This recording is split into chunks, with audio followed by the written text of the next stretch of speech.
Bueno, buenas tardes a todos. Mi nombre es Andrés Madías y trabajo dentro del programa Sistema Chakras Presid y les doy la bienvenida a esta charla denominada Manejo de Soja y Maíz en el NEA dentro del marco del ciclo de charlas de APRESID Comunidad Digital.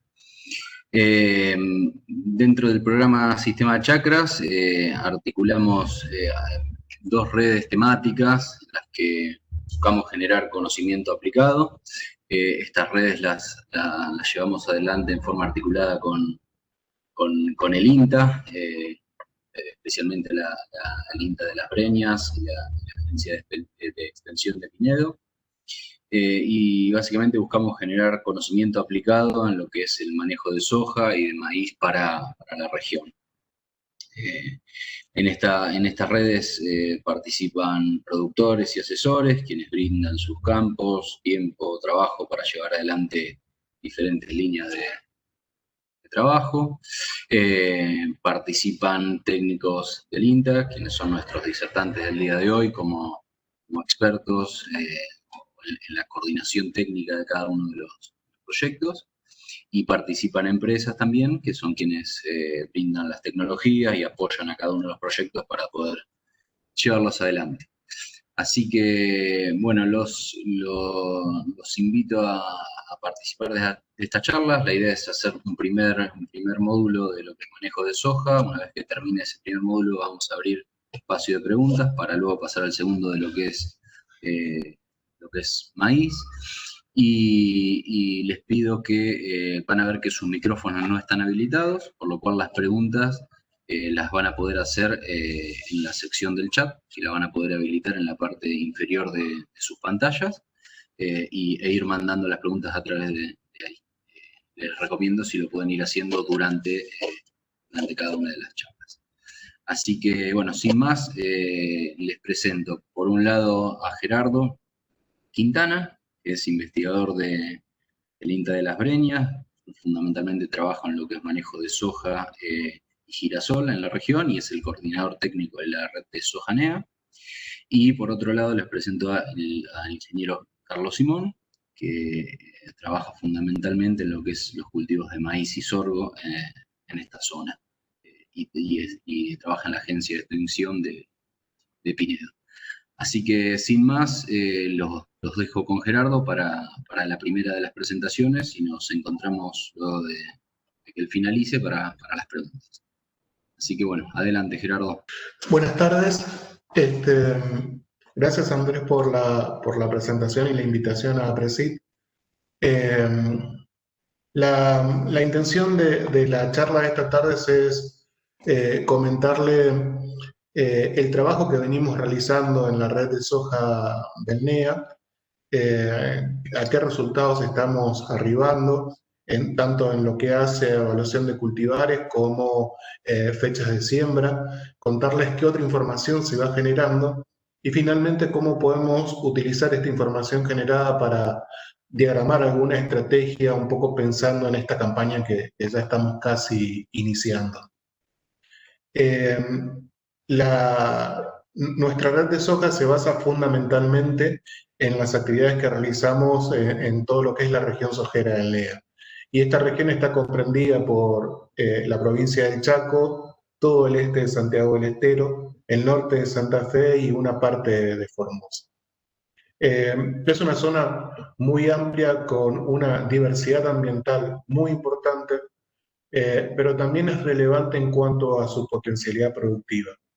Y para entender la potencialidad productiva del cultivo de soja, yo quería mostrarles este cuadro en donde, recopilando información generada por el proyecto Atlas Global de Brechas de Rendimiento, que toma información de diferentes partes del mundo, información ambiental, y mediante la aplicación de modelos de simulación, estima los rendimientos potenciales, los rendimientos del cultivo limitado por agua y los contrasta con los rendimientos reales, es decir, el rendimiento promedio de una región, para estimar las brechas de producción. En este sentido, lo que se destaca de este cuadro es el elevado potencial de rendimiento que tenemos en la región sojera del NEA, que supera los 5.000 kilos por hectárea. Aquí en este gráfico están representados con las barras azules. Con las barras celestes se representa el rendimiento limitado por agua, es decir, aquel rendimiento que se obtiene en función a las precipitaciones recibidas. Y podemos ver que en años en donde las precipitaciones son adecuadas está muy próximo al rendimiento potencial.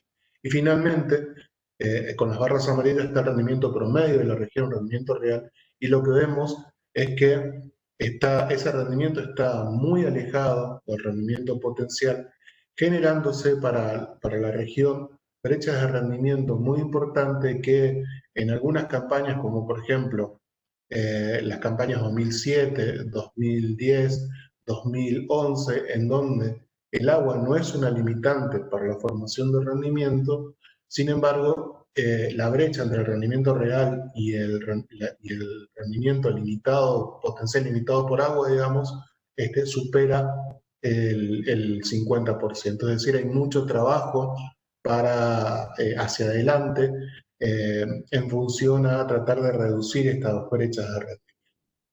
Una de las cuestiones principales para entender y disminuir esa brecha de rendimiento es comprender cuáles son los factores ambientales y de manejo que determinan principalmente el rendimiento del cultivo de soja.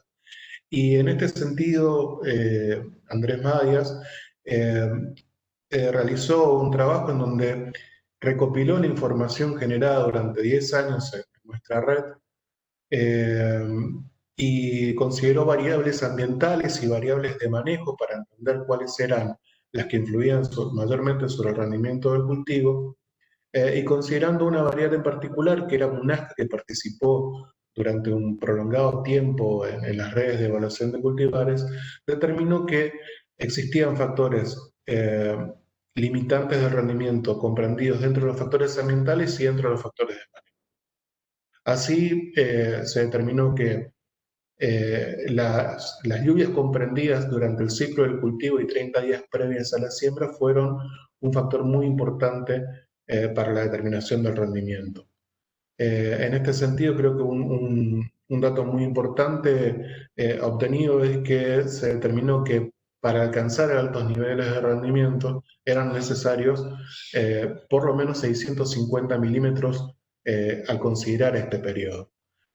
También se encontró que la evapotranspiración de referencia jugó un papel determinante en el rendimiento, y en este sentido el rendimiento fue declinándose a medida que se incrementaba la evapotranspiración de referencia entre siembra y madurez del cultivo. Y finalmente,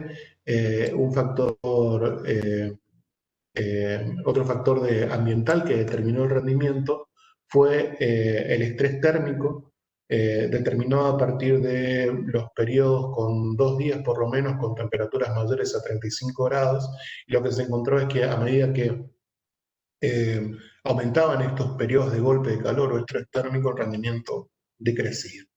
Por otro lado, dentro de los factores de manejo del cultivo que incidieron en la formación del rendimiento, se encontró que la fecha de siembra, los años de agricultura del lote y el contenido de fósforo en los suelos fueron 3 factores muy importantes. En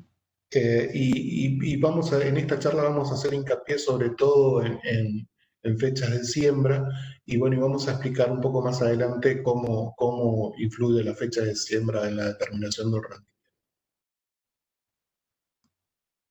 Ahora, aparte de la fecha de siembra, hay otro factor que también es muy importante en la determinación del rendimiento, que es la elección de variedades.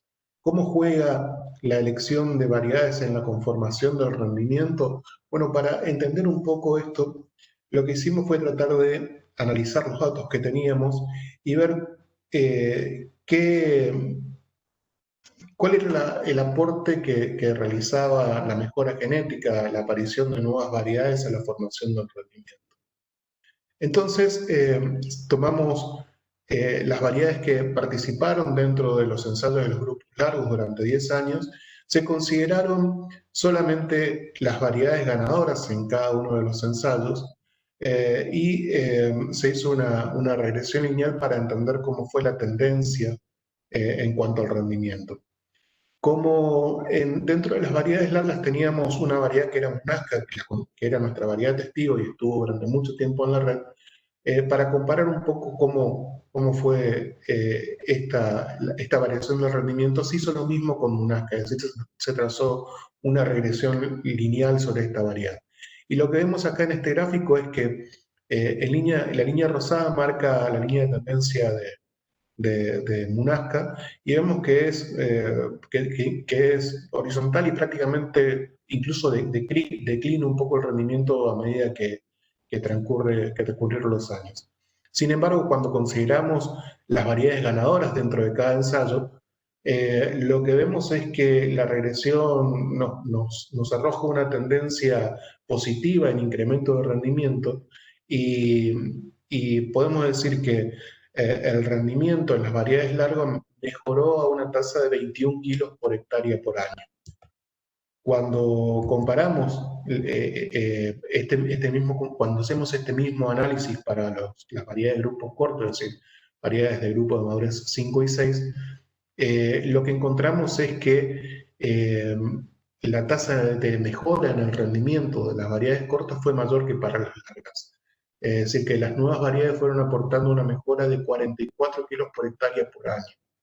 Esto quiere decir que las variedades que están apareciendo en el mercado realmente nos reportan, mediante la mejora genética, una mejora en el potencial productivo. Y si consideramos las variedades cortas, vemos y consideramos este tiempo de 10 años, mejoraron prácticamente 440 kilos el potencial de rendimiento en esta etapa. Es decir, que el aporte al rendimiento por la mejora genética realmente es muy importante para nuestra región. Ahora, ¿qué influencia tiene la elección de la variedad sobre cuánto me puede aportar a mejorar el rendimiento en un determinado lote? Para tratar de entender eso, se realizó este gráfico en donde se compara el rendimiento potencial, es decir, el que veíamos hoy, el rendimiento potencial simulado en el gráfico anterior, es ese mismo valor el que se considera con las barras azules. Con las barras amarillas se considera el rendimiento promedio departamental y están considerados en este periodo de tiempo del 2008 al 2012 los mejores ensayos para la región NEA Norte. Es decir, que el ensayo que presentó el mejor rendimiento por cada año. Entonces encontramos que en el 2008 ese ensayo estuvo en la localidad de Frentones, en 2009 en Aviateray, 2010 Achalo y en el 2011 y 12 también en Frentones. La barra verde oscura indica el rendimiento alcanzado por la variedad ganadora en ese ensayo. Y la barra verde claro indica el rendimiento alcanzado por el rendimiento promedio de ese ensayo. Y abajo están las precipitaciones para esos ensayos entre noviembre y abril. Entonces vemos que hay dos campañas, 2009 y 2012, que fueron campañas secas, en donde vemos que no se alcanzan los 650 milímetros, estamos cercanos a los 400 milímetros, y eso se refleja en el rendimiento obtenido en los ensayos, y vemos que en esas campañas la diferencia entre el rendimiento potencial y lo que se obtuvieron en estos mejores ensayos la brecha fue muy importante, alcanzando valores de 36 o 39%. Esos valores se redujeron en campañas en donde las precipitaciones estuvieron en torno a 650 milímetros o más, y ahí la brecha se reduce entre estas variedades del mejor ensayo y el rendimiento potencial a valores de entre el 12 y el 17%. Ahora bien, ¿qué pasa con la diferencia entre la mejor variedad y el promedio del ensayo? En las campañas en donde las precipitaciones son adecuadas, tuvieron valores, esa diferencia, digamos, tuvo valores de entre 7 y 9%. Es decir, elegir bien la variedad, elegir la mejor combinación de variedad para un determinado lote en esas campañas me representó un incremento, me pudo representar un incremento de rendimiento entre el 7 y el 9%. Ahora, en años secos, la diferencia es mucho mayor, y aquí encontramos valores de entre el 23 y el 28%. Ahora, cuando analizamos todas las variedades y en todas las campañas, no encontramos una relación fuerte entre años secos y mayor diferencia de rendimiento en la elección de variedades. Pero de alguna manera esto nos muestra que para determinados ambientes y con baja disponibilidad hídrica, la elección de la variedad toma mucha importancia para la formación del rendimiento.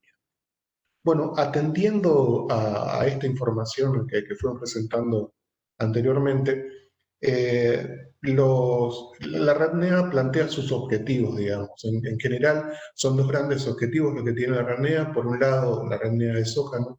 Por un lado, generar información sobre los factores ambientales y de manejo que tienen impacto sobre el rendimiento del cultivo en el NEA. Y por otro lado, generar información sobre el comportamiento productivo, es decir, la potencialidad productiva y la estabilidad de cultivares de soja de grupos 5 al 8, que son los que se adaptan para la región del NEA. Vamos entonces a los resultados de la red de evaluación de cultivares de la campaña pasada. Esta red tiene una metodología muy sencilla, se basa en ensayos en macroparcelas, es decir, parcelas grandes que se realizan en campos de producción por productores o profesionales. Estos ensayos tienen una base estadística fuerte y esto se basa sobre el diseño experimental que utiliza, que es en bloques completos al azar con 3 repeticiones. En todos los sitios de experimentación se exige que esto se cumpla. Se evalúan variedades cortas, se evalúan variedades cortas y largas en ensayos diferentes. Entonces, dentro de los grupos madurez cortos, que son 5 y 6, la campaña pasada participaron 10 variedades, y dentro de los ensayos largos, es decir, grupos madurez 7 y 8, la campaña pasada participaron 8 variedades. Todos los ensayos se realizan con las mismas prácticas que se utilizan en el resto del lote de producción. Lo único común, digamos, a todos los ensayos es que se entrega a los ensayistas las semillas inoculadas, y este año, para la campaña pasada, mejor dicho, para la inoculación, se utilizó el inoculante Rhizopac Dakar 502, que está compuesto por Rhizolic Dakar más Maxine, que es un fungicida, y un protector bacteriano que es Premax R. En esta campaña evaluamos 18 variedades que se distribuyeron en 27 ensayos sembrados que abarcaron 13 localidades.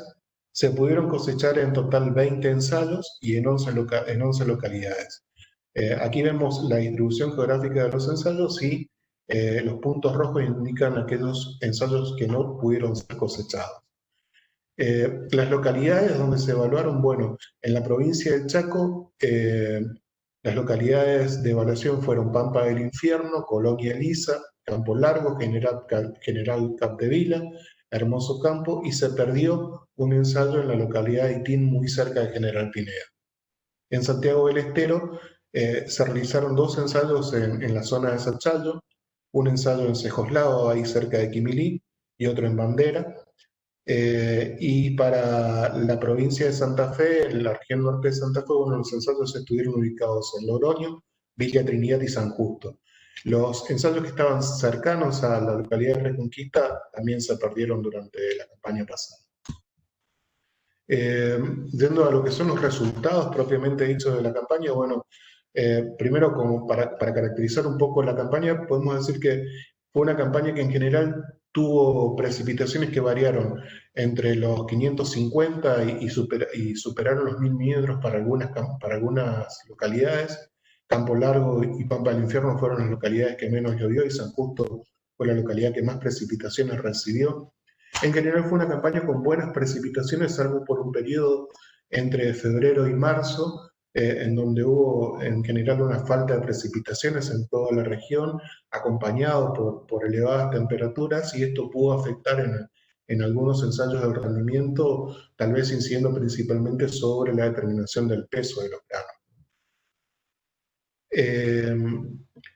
Vamos a ir presentando entonces los resultados en función de los grupos de madurez. Primero vamos a presentar los resultados de los grupos cortos.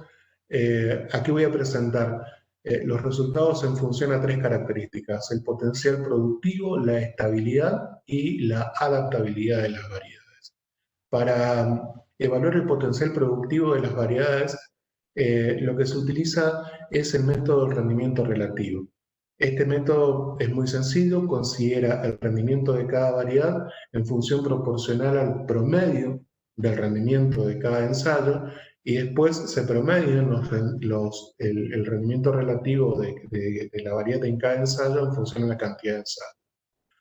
Cuando una variedad tiene un valor de rendimiento relativo de 104 o superior, se considera que esa variedad tiene un potencial productivo destacado, que está por encima del resto de las variedades.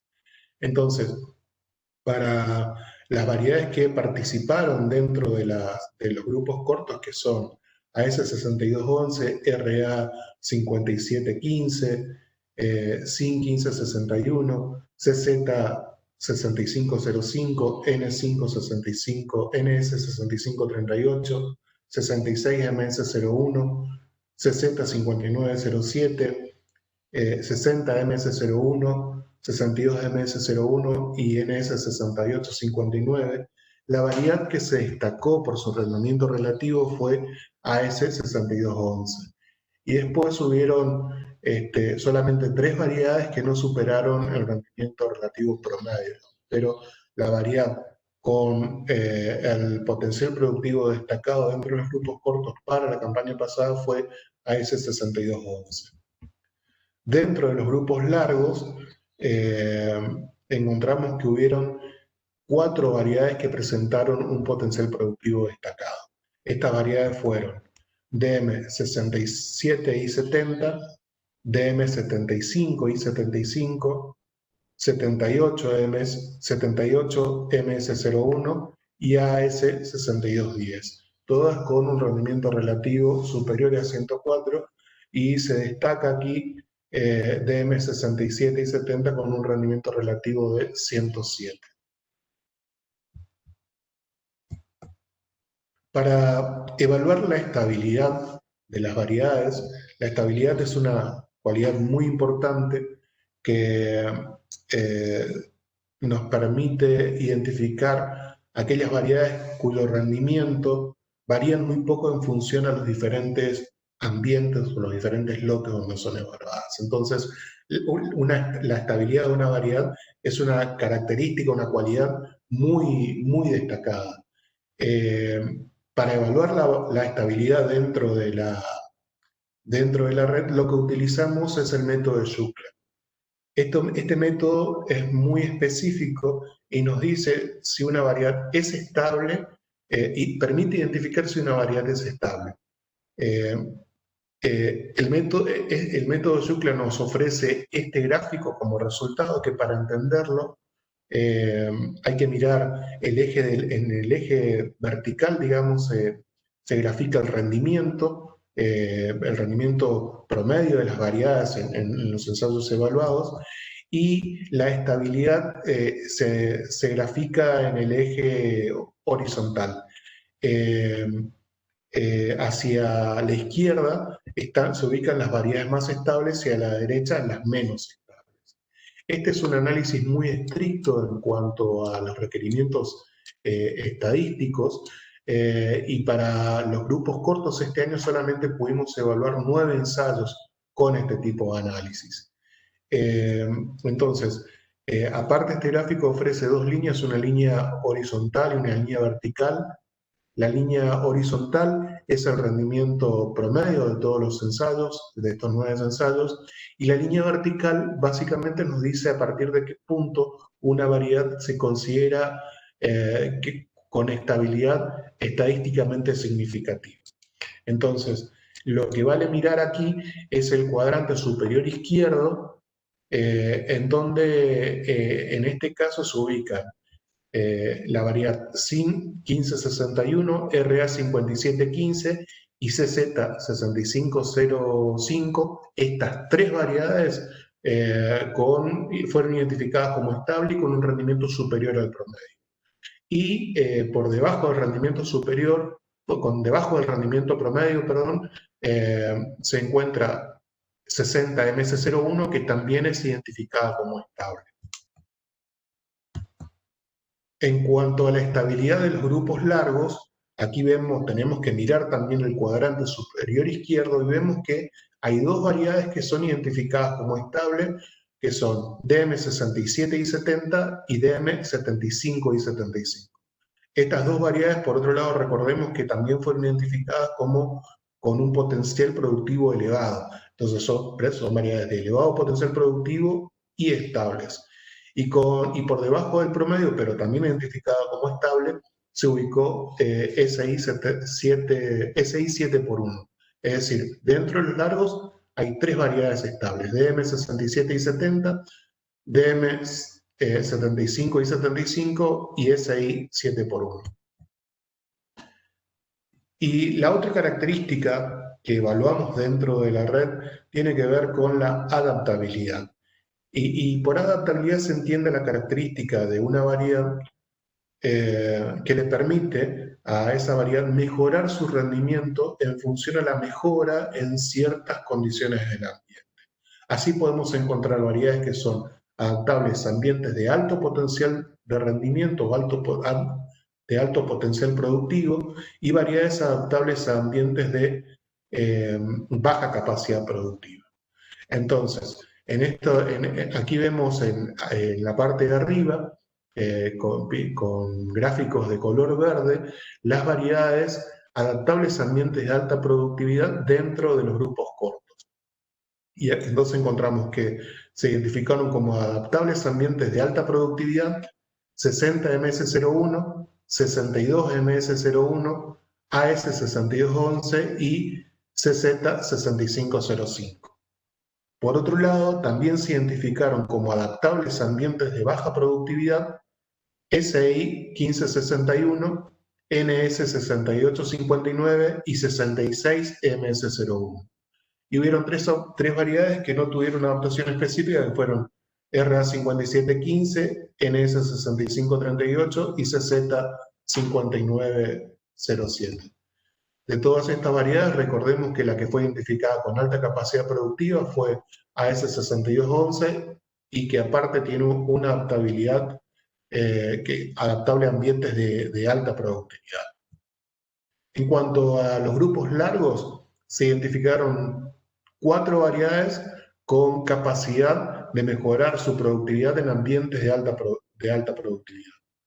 Entonces, estas variedades fueron 77MS01, DM75 y 75, AS6210 y SI 7 por 1. Y hubieron 3 variedades que fueron caracterizadas como adaptables a ambientes de baja productividad. Estas variedades fueron NK 80 por 20, CZ 7905 y NS 8018.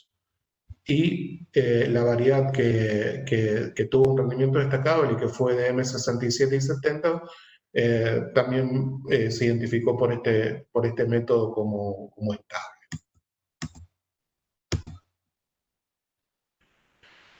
La cantidad de información que vamos juntando campaña tras campaña nos permite no solamente evaluar a las variedades en una campaña, sino a través de varias campañas. Entonces, en esta parte de la charla le voy a presentar los resultados de los análisis interanuales. Estos análisis se basan fundamentalmente en el potencial productivo, en evaluar la potencialidad productiva de las variedades y la adaptabilidad. Y aquí lo que se considera son solamente aquellas variedades que hayan participado en 2 o más campañas de la red, digamos, que hayan tenido por lo menos 2 años de evaluación. Entonces, lo que vemos, lo que pudimos obtener a partir de este análisis es que dentro de los grupos cortos hubieron variedades con muchos años, con muchas campañas de experimentación, por ejemplo, variedades con 4 campañas de evaluación que sumaron 30 o más ensayos, ¿no? Y a partir de esto, bueno, se obtiene la información que les presento aquí. En cuanto al potencial productivo, hubieron básicamente 3 variedades que se destacaron por su elevado potencial productivo, y esas fueron DM67 y 70, evaluadas en 2 campañas, AS6211 también evaluada en 2 campañas, y MS 6.9, que fue evaluada en 3 campañas. Estas 3 variedades presentaron un rendimiento relativo superior a 104. Yendo a las variedades de grupos largos en cuanto al potencial productivo, me está tardando un poco en cambiar de diapositiva. Mientras tanto, la presentación queda disponible, o sea, puedan revisar toda la información detalladamente con más tiempo, y está disponible también la revista anual con los resultados de la campaña, que pueden descargarla tanto del sitio de APRESID, del sitio específico, del micrositio específico de la red de soja ERNEA, como también de la página del INTA Las Breñas.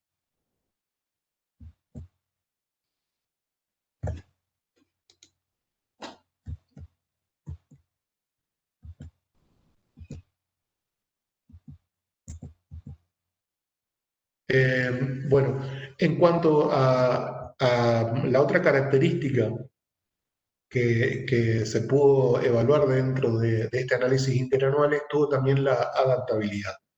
Y en ese sentido, se encontraron 3 variedades adaptables a ambientes de alto potencial productivo y una variedad adaptable a ambientes de bajo potencial o capacidad productiva. Las variedades adaptables a ambientes de alto potencial productivo fueron H26620, CZ6505 y NS6909. Y adaptables a ambientes de baja capacidad productiva, la que se encontró fue CZ5905. Entonces, ahora yendo a los resultados de los grupos largos para este tipo de análisis interanual, dentro de los largos encontramos 4 variedades también que tuvieron un destacado potencial productivo. Estas fueron DM75 y 75, DM7906, perdón, DM7976, AS6210 y HO7510. Estas 4 variedades entonces presentaron un rendimiento relativo superior a 104, caracterizándose como alta capacidad productiva. Y también pudimos identificar, al igual que con las variedades cortas, 4 variedades adaptables a ambientes de alto potencial productivo, que fueron DM75 y 75, DM7976, NS7709 y SI 7x8. Recordamos aparte que DM75 y 75 y DM79 y 76 se destacaron también por su alta capacidad productiva. Y encontramos y pudimos caracterizar en este análisis 3 variedades también adaptables a ambientes de bajo potencial productivo. Y estas fueron HO7510, CZ7905 y MUNAC.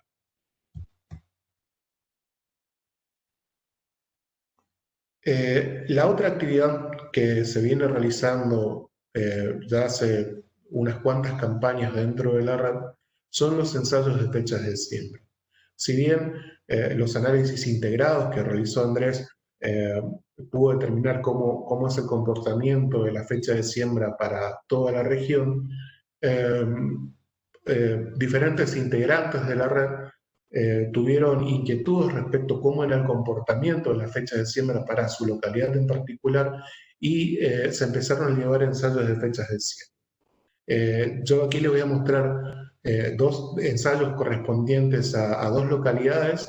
La primera es en Sachalo, en la provincia de Santiago del Estero, y la segunda corresponde a los ensayos de Colonia Elisa, en la provincia del Chaco.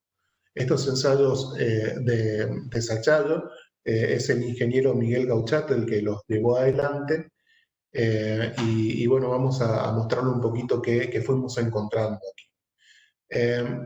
Antes de ir con los resultados en particular de cada ensayo, yo quiero comentarles qué encontramos hasta ahora respecto al comportamiento de la fecha de siembra en toda la región. A partir de los análisis que hizo Andrés, bueno, se encontró que la fecha de siembra tiene un comportamiento para la región del NEA en donde los máximos rendimientos se obtienen en torno a mediados de diciembre, entre el 15 y el 20 de diciembre. En estas fechas se encontraron, ¿no?, que los rendimientos estaban cercanos al rendimiento potencial.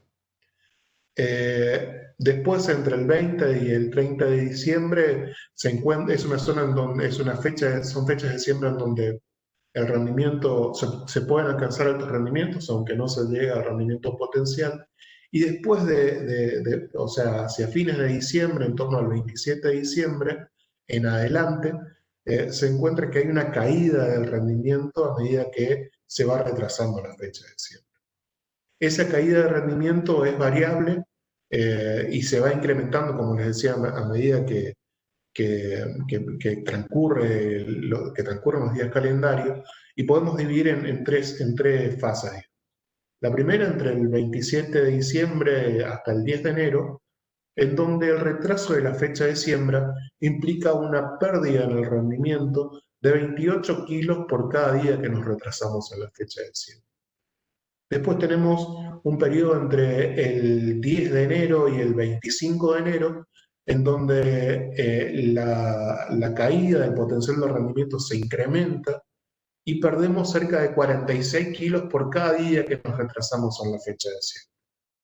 Y por último, llegamos a lo que serían fechas de siembra ultra tardías, entre el 26 de enero y el 3 de febrero, en donde las pérdidas de rendimiento alcanzan su máxima magnitud y perdemos 61 kilos por cada día que nos retrasamos en la fecha de siembra. Esto es muy importante considerarlo y tenerlo en cuenta para lo que vamos a ver un poco más adelante. Entonces, si bien teníamos ese marco para toda la región del NEA, en Sachayo se llevaron adelante durante 3 campañas seguidas ensayos en 3 fechas de siembra. Una fecha de siembra temprana, una óptima y una tardía. La temprana varió entre el 27 de noviembre y el 6 de diciembre. La óptima estuvo entre el 26 y el 27 de diciembre. Y yo aquí en la tabla pongo óptima entre comillas porque vamos a ver ahora que los resultados nos están moviendo un poco esa fecha óptima. Y hubo una tardía, se consideró también una fecha tardía que varió entre el 14 de enero y el 1 de febrero. Se utilizaron variedades de 5 grupos de madurez, variedades desde el grupo 5 largo, comprendiendo también el 6 medio, el 7 corto, el 7 largo y el grupo de madurez 8. Las variedades fueron cambiando, algunas se mantuvieron en los 3 años como 605907 y otras fueron cambiando según la disponibilidad que teníamos de semilla para cada uno de los ensayos. Los resultados que obtuvimos, bueno, en primer lugar lo que se ve al comparar las fechas de siembra es que con el retraso de la fecha de siembra hay una caída del rendimiento. Un punto muy destacable de estos ensayos es que son realizados en ambientes de alta productividad y vemos que el promedio de los ensayos, por ejemplo, para la primera fecha de siembra, para el primer año, mejor dicho, en la primera fecha de siembra, sitúa los rendimientos por encima de los 4.500 kilos. Eso nos está diciendo que son lotes de muy buena calidad y que tienen suficiente cantidad de agua como para expresar esos rendimientos. Más allá de esto, las fechas de siembra temprana fueron en general las que presentaron mayor rendimiento y el rendimiento cayó hacia la segunda fecha de siembra y fue mucho menor en la tercera fecha de siembra. Como les decía, los rendimientos estuvieron en altos niveles por la calidad del ambiente, por la calidad de los lotes y también por la cantidad de precipitaciones recibidas. Acá vemos las precipitaciones acumuladas entre noviembre y abril para cada uno de los años de evaluación, vemos que en general la campaña 2020 fue la que recibió mayor cantidad de precipitaciones, acumulando cerca de 900 milímetros, y la campaña 2018 fue la de menor cantidad de precipitaciones, pero con importantes precipitaciones acumuladas entre diciembre y enero. En cuanto al rendimiento por grupo de madurez, lo que vemos aquí es que en general las variedades cortas, es decir, variedades del grupo 5 largo, fueron las que tuvieron el mejor comportamiento, tanto en fechas de siembra tempranas como en la segunda fecha de siembra. Y también en algunos años tuvieron un buen comportamiento incluso en la fecha de siembra más tardía.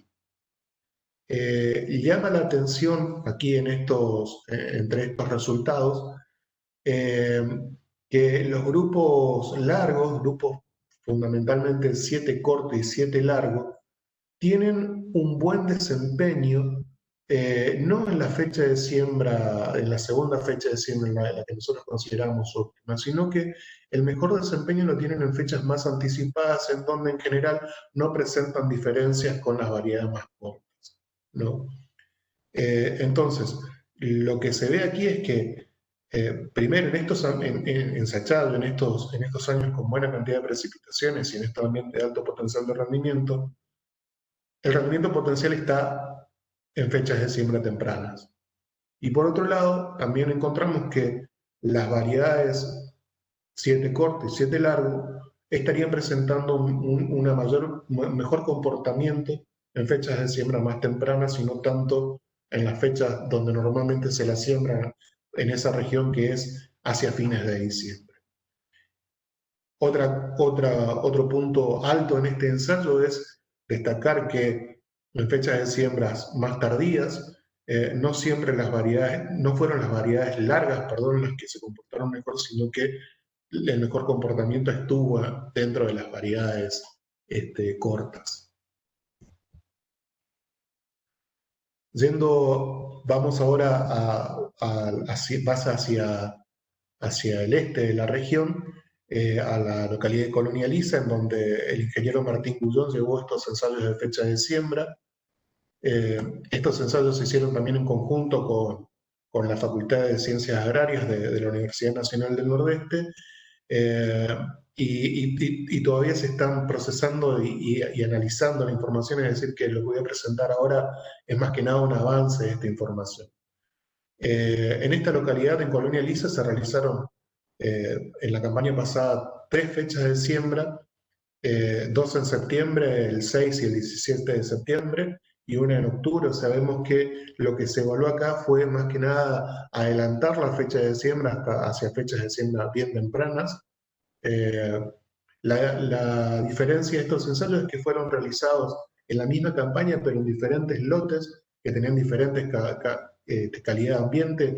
Lo que se hizo fue el ensayo del 6 de septiembre, se llevó adelante en lote de calidad media, el 17 en un lote de calidad alta, y el ensayo de la fecha de siembra del 7 de octubre también en un lote de calidad media.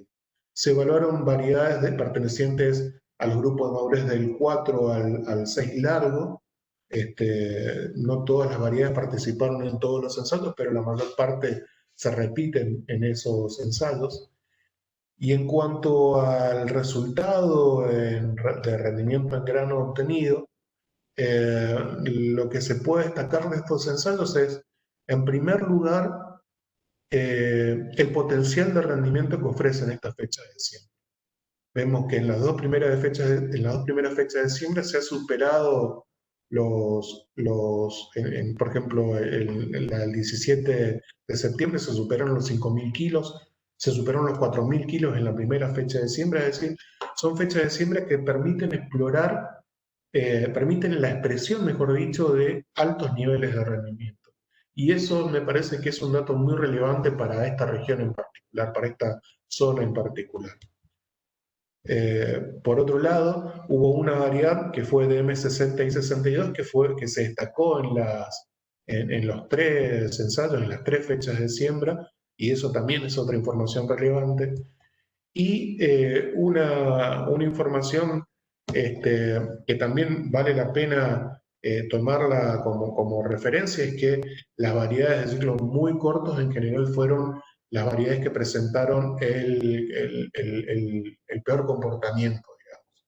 Entonces, en general podemos decir que las fechas tempranas para Colonia Lisa tienen un elevado potencial de rendimiento y que habría que explorar el comportamiento de variedades del grupo 5 a 6, digamos.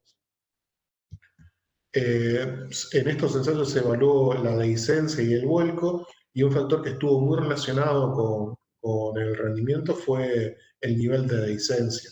Es decir, las variedades de peor comportamiento fueron las que tuvieron mayores niveles de dehiscencia. Entonces, otro punto importante a considerar va a ser justamente a la hora de elegir variedades para esta fecha de siembra, va a ser el comportamiento frente a dehiscencia. Bien, y entonces a partir de esta información que fuimos recolectando en la red, yo quería tratar de plantear a ver cómo podemos utilizar esta información eh, para plantear estrategias frente a esta próxima campaña. Esta próxima campaña que, eh, según las predicciones meteorológicas, se presenta con alta probabilidad de que sea niña. El problema es que en nuestra región un año niña no siempre implica que sea un año seco.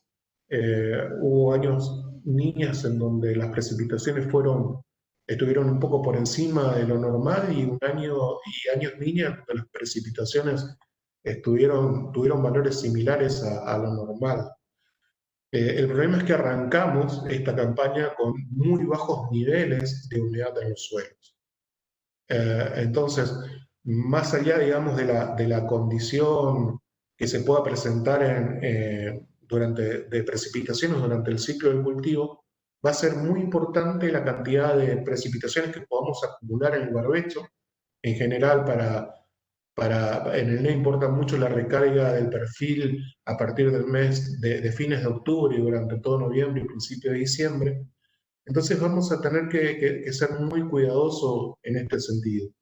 Y yo creo que lo principal, o sea, el punto de partida para llevar adelante las prácticas de manejo y tomar las mejores decisiones es tener una caracterización del lote, una caracterización ambiental o una ambientación de los lotes, como sea que guste llamarse. En definitiva, nosotros debemos primeramente saber si nosotros tenemos un lote que presenta características para obtener altos niveles de rendimiento, es decir, en los lotes se pueden alcanzar más de 3.800 kilos por hectárea.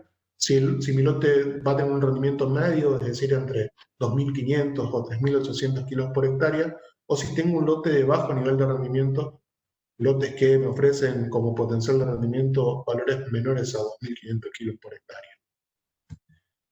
Y para realizar esa caracterización yo debería tomar algunas características, digamos, valga la redundancia, de los lotes.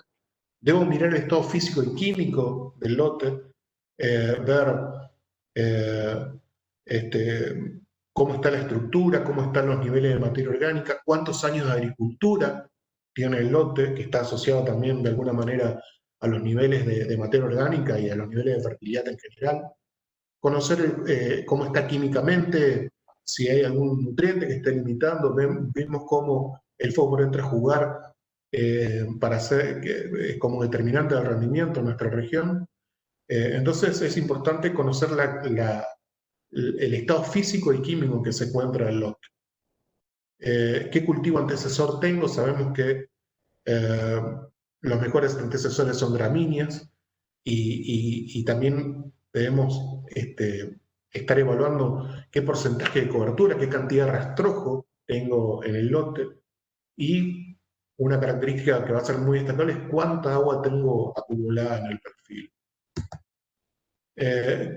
conociendo el estado físico y químico del cultivo antes de hacer el porcentaje de cobertura, yo puedo llegar a determinar, ya puedo llegar a caracterizar si tengo un lote preparado para alcanzar altos niveles de rendimiento, para un rendimiento medio o para un rendimiento bajo. Por ejemplo, si tengo un lote cuyo nivel de materia orgánica está en torno a los 2%, menores a 2% en materia orgánica, como consecuencia, por ejemplo, de que sean lotes muy viejos, de muchos años de agricultura. Si tengo como antecesor un cultivo de soja con poca cobertura del suelo, si tengo problemas de maleza, todas esas características nos están diciendo que muy probablemente ese lote sea un lote bajo el nivel de rendimiento, ¿no?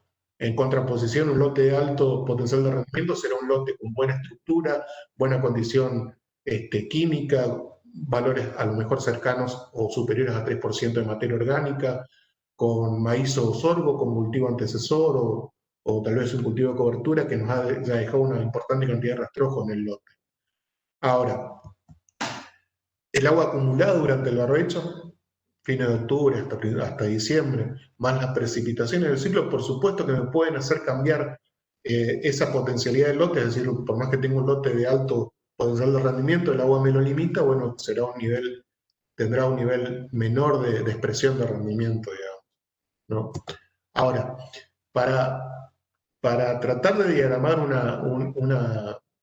una estrategia en función a cómo a cómo esté el lote al arrancar la campaña, digamos, yo creo que podemos basarnos en la combinación de fechas de siembra y grupo de madurez. Y para entender el comportamiento de los grupos de madurez y cómo podría elegirlo, yo quiero mostrarles acá este análisis que hicimos considerando las mejores variedades, es decir, las variedades que salieron primero y segundo en cada ensayo entre la campaña 2014 y la 2018 para entender el comportamiento de los grupos cortos versus a los grupos. Y lo que vemos acá es que, en general, los grupos cortos, que aquí están representados con puntos rojos y la línea de tendencia roja marca justamente ese comportamiento de los grupos cortos, en general lo que vemos es que estos grupos presentan mayor nivel de rendimiento que los grupos de madurez largos, ¿no? La línea de tendencia de los grupos cortos podemos decir que es estable, sigue al índice ambiental que está representado con la línea punteada verde, a diferencia de los grupos largos en donde la línea de tendencia podemos decir que es adaptable a ambientes de baja productividad. Y vemos que hay un punto de inflexión en torno a los 2.500 kilos, en donde por debajo de ese rendimiento promedio de los ambientes, son los grupos largos los que empiezan a tener mayores rendimientos que los cortos, ¿no? Eso ya me está dando una idea de dónde puedo elegir un material de grupo corto versus un grupo largo. Entonces, cómo fluctúan los rendimientos con la fecha de siembra, como habíamos visto que empiezan a decrecer el potencial de rendimiento a partir de fines de diciembre y que el máximo potencial se encuentra o donde se alcanzan los altos rendimientos está en torno a mediados de diciembre. Si yo tengo un lote o tengo lotes de alta capacidad productiva donde puedo esperar rendimientos altos o medios, y tengo una condición en donde las lluvias se retrasan, no alcanzo durante noviembre, no se alcanza a acumular una buena cantidad de agua, yo me podría plantear como estrategia un retraso en la fecha de siembra, buscando alguna lluvia durante fines de diciembre o principios de enero que me permita lograr una buena implantación del cultivo.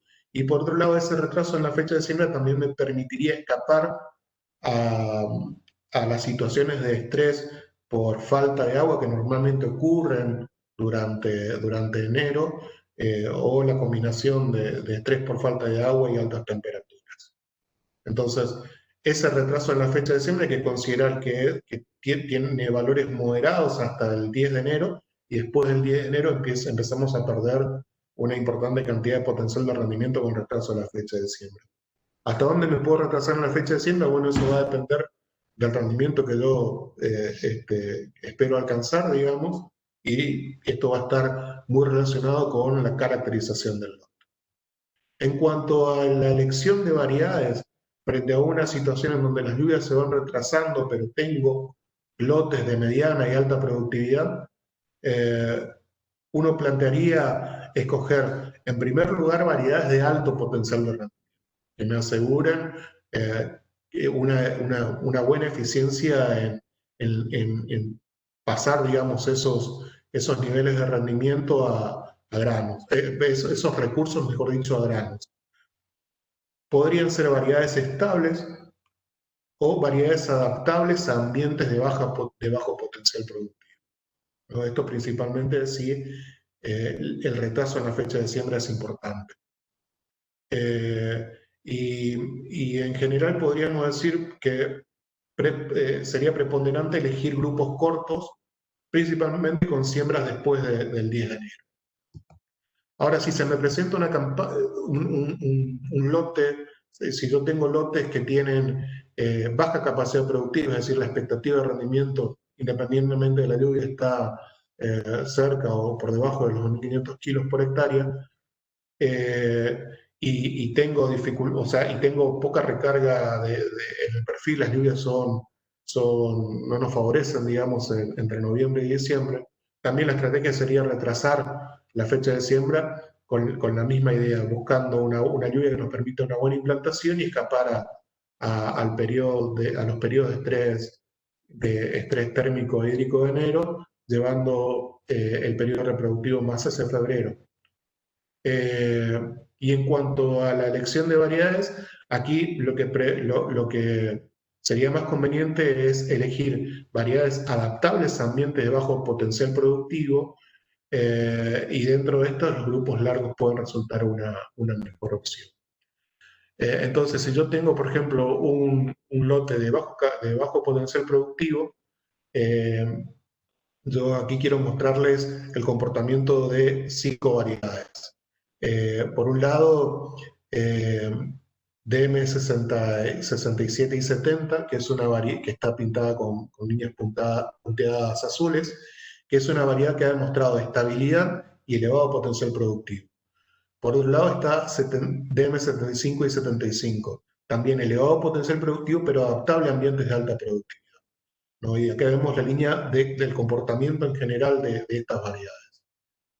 Ahora, en ambientes de bajo potencial productivo, a mí me convendría elegir tal vez variedades adaptables a ambientes de baja capacidad productiva. Y aquí con líneas en tonos de rojo están dos variedades de grupos cortos, dos variedades de grupos largos y una de grupos cortos. Hay una variedad graficada aquí con la línea roja, que es HO7510. Esta variedad se destacó por su rendimiento relativo, tuvo alto potencial de rendimiento en el análisis interanual, y vemos que es adaptable a ambientes de baja productividad. Vemos cómo su comportamiento mejora con ambientes por debajo de 2.500 kilos. También CZ7905 tiene un comportamiento muy similar, ¿no? Y después encontramos una variedad identificada como adaptables a ambientes de baja productividad como CZ5905, en este caso de menor productividad. Lógicamente convendría para estos tipos de ambientes elegir variedades adaptables a ambientes de baja productividad, eligiendo aquella variedad que presente el mayor potencial de rendimiento posible. Entonces, bueno, eso era lo que tenía para mostrarle en esta presentación. Esta red se conforma por mucha gente, y quiero hacer un agradecimiento especial a todos los ensayistas, a la gente que colabora llevando adelante la información, a mis colegas de INTA que nos dan una mano muy grande para llevar algunos de estos ensayos. Un especial agradecimiento a todas las empresas que participan y que colaboran y que hacen de esta red, que esta red sea posible y genere la información que está generando. Así que bueno, muchísimas gracias y continúas vos, Andrés. Bueno, Gerardo, muchas gracias por la presentación. Te paso alguna de las preguntas. La primera es, preguntaron, fue un poco al inicio de la presentación, comentaban que no presentaste los R cuadrados, pero seguramente deben ser bajos con toda la nube de datos. Probablemente si te referís a rendimientos relativos o si usas bandas de rendimientos máximos y mínimos, en esos factores determinantes se pueden explicar mucho mejor, ¿no? Acá, Gerardo, no sé si querés que comente yo, porque entiendo que se refiere a la primera parte del análisis. Por favor, Andrés, es tu trabajo. Vale. Sí, sí, sí. Para responder esta pregunta, ese fue un análisis, digamos, integrado. Lo que mostró Gerardo es un poco el resultado final de todo el análisis. No son esas relaciones entre cada factor y el rendimiento, no son análisis individuales, sino que es un análisis conjunto, en el que se analizaron 25 variables del ambiente y unas 9 variables de lo que es el manejo, en todas sus combinaciones posibles, y de todo ese análisis, de muchos modelos multifactoriales que se analizaron, terminó uno de los modelos que mejor explicaba el rinde con la menor cantidad de predictores posibles, era un poco lo que presentó Gerardo. O sea que el ajuste es de un modelo multifactorial, no es un ajuste a nivel de cada uno de esos factores individuales, lo cual se buscaba ver cuáles eran los que del manejo y el ambiente tenían impacto y poder cuantificar en cierta medida cuál era el peso y el impacto en rendimiento por cada unidad en que se movía cada uno de esos factores.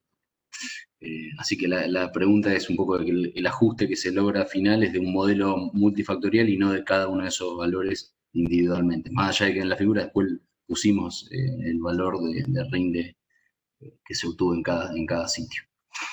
Después, preguntan respecto al tema de variedades, Gerardo, ¿cuáles son las variedades que más se adaptan a la región NEA, por un lado? Fue una pregunta esa, ¿cuáles son las variedades que más se utilizan? Y otra pregunta bastante parecida, ¿cuáles son las variedades más sembradas en la última campaña puntualmente? Si podrías hacer quizá algún comentario medio general, quizá estaría bueno de la evolución de lo que son variedades y grupos de madurez en la zona.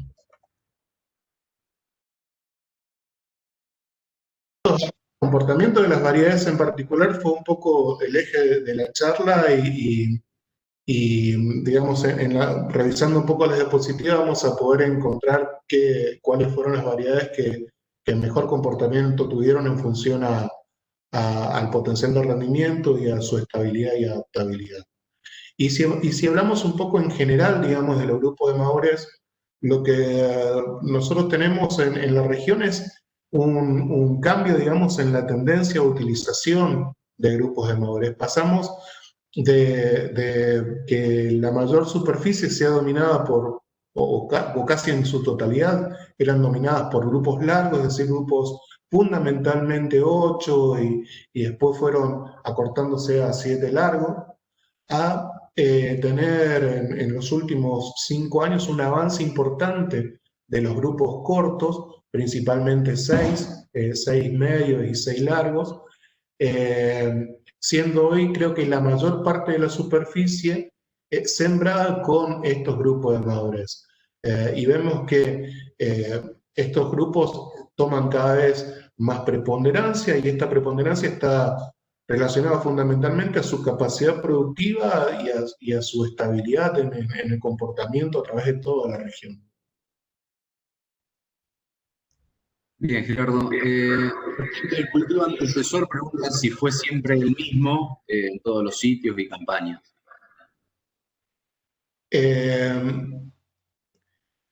Si esa pregunta está relacionada a la red en general. Sí, a la red en general. Sí. Ajá. No. Cada sitio se lleva adelante, cada ensayo en cada sitio de experimentación se lleva adelante en función al manejo que hace en general el productor. Entonces encontramos que los diferentes ensayos tienen diferentes antecesores diferentes fechas de siembra, y cada productor elige la densidad a la que va a sembrar, digamos, el ensayo en función a la fecha de siembra o cómo está la condición del lote.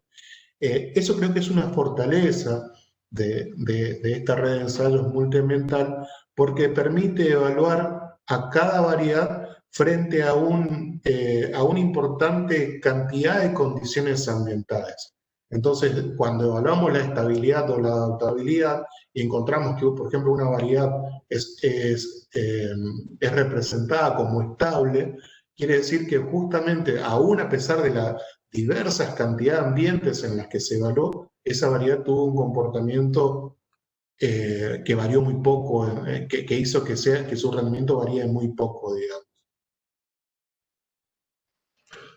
Bien, Gerardo. Después preguntan si qué densidad y espaciamiento se utilizó en Sachazo y en general en el resto de los sitios, cuál es el manejo general.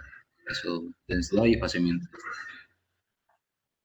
Bueno, como les había comentado anteriormente, la densidad la elige cada productor. No tengo el dato exacto de qué densidad se utilizó en el ensayo del Sachayo. No lo recuerdo ahora. Sí, Eh, en Sachazo puntualmente se terminaron logrando en general entre 25, entre 250 y 260. Y ahí puntualmente en Sachazo 52 había sembrado. Exacto, perfecto, perfecto. En general, la mayor parte de los sitios utilizan 52 centímetros como distancia entre surco predominante, digamos. Y en la zona es muy poco la adopción de variación en la distancia entre surcos. Bien, Gerardo. Te consulto, entiendo esa tendencia en las fechas tardías de mejor comportamiento de los grupos cortos, pensando en siembras atrás de girasol o maíces de primavera. Eh, ¿Qué grupo de madurez, si te parece que podría ser factible explorar grupos de madurez más cortos de lo que estamos viendo acá, que lo más corto es un 5 largo? Pensando también en zonas como, por ejemplo, Bandera, en ambientes con napa, no sé. Si lo ves como algo que sería interesante explorar o te parece ya irnos demasiado. Eh, en general, después de un cultivo, o sea, una soja de segunda, después de maíz o girasol, y en fechas que van a ser tardías o ultra tardías, habría que ajustar muy bien la elección de cada variedad. Vemos que hay variedades que presentan un buen comportamiento en ambientes de baja productividad, tanto dentro de los grupos largos como de los grupos cortos. Ahora, elegir una variedad de un grupo más corto que un grupo 5 representa un riesgo importante porque se acorta mucho el ciclo y se acorta también el periodo de crecimiento y los recursos, fundamentalmente radiación, digamos, para la formación de rendimiento de esa variedad. Experiencias que hemos realizado, por ejemplo, aquí en Las Breñas, en Inta Las Breñas, utilizando grupos cortos, grupos 4 largos, en general han tenido un comportamiento pobre comparado con grupos 5 o 6, digamos.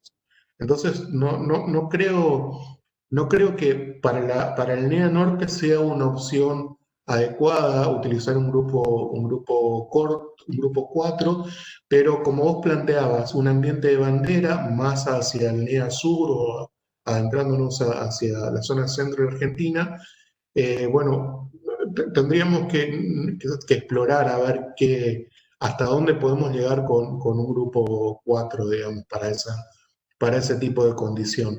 Principalmente si no, si recibe el aporte de una napa, ¿no? Que para esto sería sumamente importante en la definición del rendimiento. Ah, perfecto, Gerardo. Bueno, te agradezco, Gerardo, por tu tiempo. Vamos a